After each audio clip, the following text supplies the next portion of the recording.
Letnan Layanan Medis Maria Mirosnichenko bertugas di pusat medis lapangan di zona operasi khusus Ukraina. Desingan peluru sudah hal biasa baginya.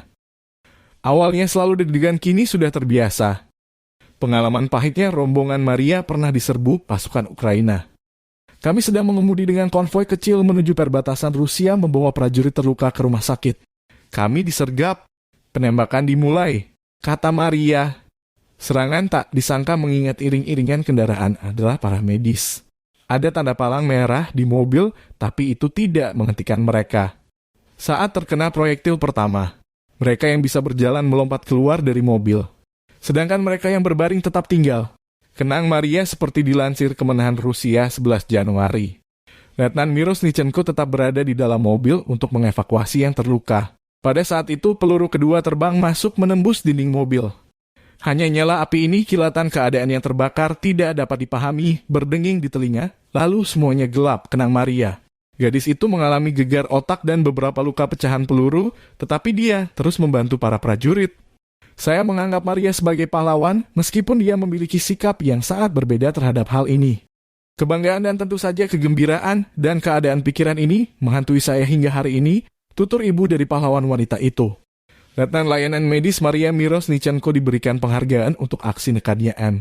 Medali untuk keberanian secara pribadi diberikan kepadanya oleh Menteri Pertahanan Federasi Rusia.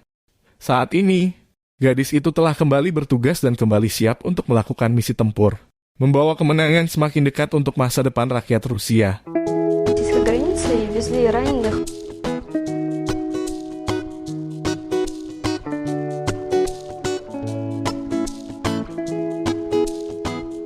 Снаряда, те, кто могут ходить.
Terima kasih sudah nonton. Jangan lupa like, subscribe, dan share ya.